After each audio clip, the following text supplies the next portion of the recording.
So இப்போது ஹைகோர்ட்டில், அதாவது இடி என்பது இந்தியாவின் உச்சப்பட்ட துறை, அவங்க ஆதாரங்களோடு வழக்கு போடுங்கள்னு லெட்டர் அனுப்பிச்சு மணல் கேஸில் 8 மாதம் 9 மாதம் ஆகிடுச்சு. இந்த கேஸில் 2 லெட்டர் அனுப்பிச்சு 4 மாதம் ஆகிடுச்சு, வழக்கு போட்டு 2 மாதம் ஆகிடுச்சு. இடி போட்ட வழக்கு நடந்துட்டு இருக்கப்ப நடுவில் இன்பதுரை போட்ட வழக்கில் இன்றைக்கி தீர்ப்பு வந்திருக்கு, எஃப்ஐஆர் போடணும். எஃப்ஐஆர் போட்டால் அடுத்தது அவரை கைது வாரண்டில் விசாரணைக்கு அழைப்பார்கள். இது சிக்கலில் கொண்டு போகும். KN நேரு மிகப்பெரிய சிக்கலில் சிக்குவார். மக்கள் முதல்ல யோசிக்கணுமா? தமிழர்கள் தமிழ்நாட்டில் உங்கள் கோயிலில் தீபம் ஏற்ற விட மாட்டேன்னு சொல்லிட்டு இருக்கிற இந்த ஆட்சி தொடர வேண்டுமான்னு யோசிக்கணும். ஊழல் என்பது மிகப்பெரிய சிக்கல்.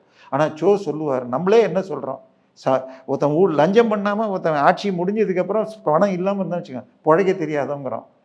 சம்பாதிச்சவனை பார்த்துட்டு இவன் திறமையானவன்றோம். ஸோ நம்ம ஸ்டாலினே என்ன சொன்னார், செந்தில் பாலாஜி ஜெயிலில் வந்துட்ட உடனே மிசாவை காலத்தை விட அதிகமான தியாகம் பண்ணார். அவர் எதுக்கு ஜெயிலுக்கு போனார்? மக்கள் டிரைவர் கண்டக்டர் வேலைக்கு வேலை வாங்கி தரேன்னு ஒரு 1000 கோடி லஞ்சம் வாங்கியதாக ஸ்டாலின் கொடுத்த புகாரில் அவர் உள்ளே போனார். ஆனால் ஸ்டாலின் அதை தியாகம்னார். ஸோ திமுகவை பொறுத்தவரை கட்சிக்காக லஞ்சம் வாங்கி கட்சிக்கு கொடுத்து தானும் எடுத்துக்கொண்டால் அது தியாகம்னு ஆகுது. மக்கள் இதை தடுக்கணும். தேர்தல் வருகிறது, அவ்வளோதான் நம்ம சொல்ல முடியும்.